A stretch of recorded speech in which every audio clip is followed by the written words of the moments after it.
ছাদ বাগানে ছোট্ট জায়গায় পেয়ারা, জলপাই, ড্রাগন ফল, আছে শিম, মরিচ, টমেটোর মতন নানান সবজি কিংবা চোখ জোড়ানো বাহারি ফুল। নাগরিক জীবনে শহর ছেয়ে যাচ্ছে উঁচু উঁচু ভবনে। প্রকৃতির সান্নিধ্যে থাকতে কেউ কেউ ছাদেই করে তুলছেন বাগান। নিবিড় পরিচর্যায় ফোটা প্রতিটি ফুল, ফল বা সবজি যেন নিয়ে আসে প্রশান্তি। ছাদ কৃষির মাধ্যমে পরিবারের চাহিদা পূরণ করে বাজারেও বিক্রি করা সম্ভব। আমার আঙ্গুর আছে, তিন আছে, আনার আছে। আমি অ্যাজ ইউজুয়াল শীতের জন্য যেমন বেগুন, তারপরে টমেটো, কন্টিনিউয়াস শাকটা আমরা আমাদের ছাদ থেকেই খাই। টমেটোর গাছ লাগিয়ে যখন টমেটো ফল যখন ধরে, যখন তুলি, তখন খুব ভালো লাগে। মনটা খুব খুশিতে ভরে যায় যে এত সুন্দর বড় বড় ফল হয়, দেখেও খুব ভালো লাগে। ড্রাগন ফল, প্রচুর ড্রাগন ফল ধরে। ড্রাগন ফল ভাড়াটিয়াদেরও দেই, আমিও খাই। খোলা ছাদে যেরকম গরম হয় টপ ফ্লোরে, আমার এই জায়গাতে ওরকম গরম হয় না। এত সুন্দর ফুল, সত্যি এদিকে এদিকে তাকিয়ে আমি মনেই থাকে না যে আমি না রেগে আসছিলাম বাসা থেকে।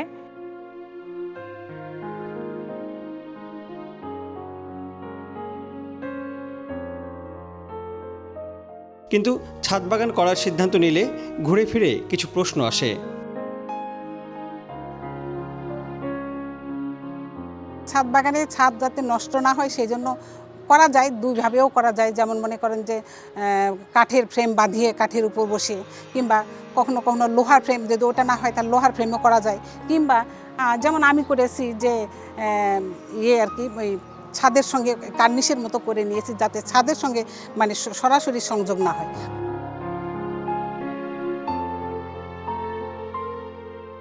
আমরা যে ফলের ঝুড়িটা ফ্রেম যেটা ইউজ করি, ওটাতে যদি কিছুটা বস্তা দিয়ে করা হয়, যারা সবজি করবে ওটা করলে ওইটা কম পড়ে। আর তেলের বোতল কেটে যেটা করা হয় ওইটা করলেও কিন্তু আমরা সংসারের জিনিস দিয়েই সংসারের প্রয়োজন মেটাতে পারছি।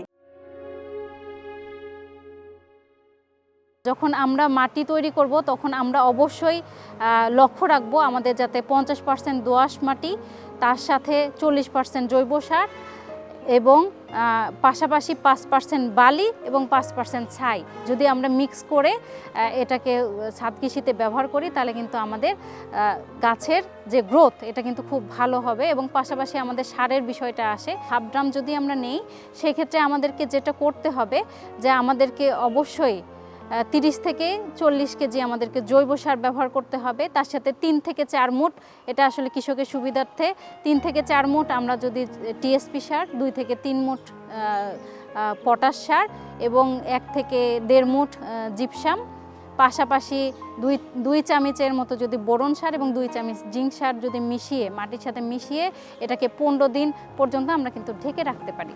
ঢেকে রাখার পরে 15 দিন পরে আমরা কিন্তু এটাকে সুন্দরভাবে মিশিয়ে আমাদের যে ড্রাম আছে সেটাকে ভর্তি করে এটা আমরা একদিন পরে কিন্তু গাছ লাগিয়ে দিতে পারি। পোকা দমনের জন্য প্রথমেই আমরা যেটা করব যে অবশ্যই ফেরোমন ফাঁদ আছে, ইয়েলো ট্র্যাপ আছে। এছাড়া কিন্তু আমরা যদি কোনো পোকা হয় তাহলে নিম তেল ব্যবহার করে 1 লিটারে 5 মিলি যদি আমরা ব্যবহার করি, সাথে কিন্তু আমরা শ্যাম্পু ব্যবহার করতে পারি। ব্যবহার করে কিন্তু আমরা পোকা দমন করতে পারি। গাছ লাগানোর আগেই রাসায়নিক সার যেমন ইউরিয়া, ফসফেট এগুলো সব দিয়ে, তারপরে হচ্ছে লাল পটাশ, তারপর ড্যাপ সার, এগুলো দিয়ে মাটি চেলে নিয়ে চালা মাটির সঙ্গে ওগুলো সব মিশানোর পর টবে টবে তুলি। তারপরে অনেক 15-20 দিন ধরে সেগুলোতে আমি কিন্তু পানি দিই, যাতে করে ওই যে রাসায়নিক সারের এটা যেন বের হয়ে যায়। পানি দিয়ে করি। তারপরে যখন দেখি যে অনেক দিন হয়ে গেল, 15-20 দিন হয়ে গেল, তখন গাছ নিয়ে আসার পর সেগুলোতে আমি লাগাই। গাছের জন্য টিএসপি, পটাশ, ডিএপি একসাথে দিয়ে যেটা হাড়ের গোড়া, এটা দিয়ে আমরা যদি ডিকম্পোস্ট করে মানে ওটাকে ভালো করে মিশিয়ে জাস্ট একটা পলিথিন বা কিছু দিয়ে চাপা দিয়ে রাখলাম, 7-8 দিন ওটা ভালো ডিকম্পোস্ট হয়ে গেল। আর সরাসরি মাটি না দিয়ে আমরা যদি মাটির সাথে হচ্ছে কিছুটা ধানের চিটা, যেমন গ্রামে এটা কিন্তু অ্যাভেলেবেল পাওয়া যায়, তো এখন ধানটা হয়ে গেলে ধানের চিটা, মাটি আর পাতা পচা মিলিয়ে এটা একটা লাইট মিডিয়া হয়, মিডিয়াটা অনেক ভারী হয় না। আর এটা গাছের জন্য অনেক বেশি ভালো, গাছ এখানে অনেক ভালো গ্রো করে। খোল পচা পানি বা অনেকে সবজির খোসা পচানো পানিটা ইউজ করে, কলার খোসা পচানো, পটাশিয়াম থাকে। এইটা করতে পারলে আমাদের অনেকখানি কষ্ট বেঁচে গেল।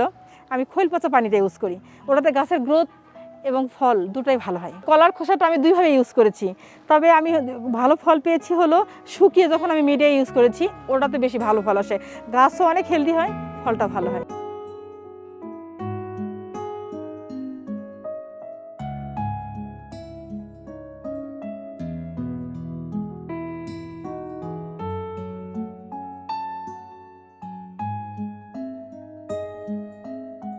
মরিচের গাছ যখন কুচকে যায় তখন আমি ওই ইমিটাপ আর ভার্মিটেক দুইটা সার মানে বিষ আর কি মিশিয়ে তারপরে, আর এগুলো দেওয়ার একটা সময় আছে, সেই সময়টা হচ্ছে বিকেলবেলা অথবা আমি বেশিরভাগই রাত্রে দিই। রাত হয়তো 10টা 11টার দিকে এসে গাছে দিলাম। ইপসাম সল্ট বলে একটা আছে, সেটাকে 1 লিটার পানিতে 1 চামচ এইভাবে দিয়ে, সেটা অবশ্য ভোরবেলার দিকে দিতে হয়, সব মানে রোদে ওঠার আগেই সেটা দিতে হয়, তাতে গাছের পাতা সতেজ বা সবুজ থাকে।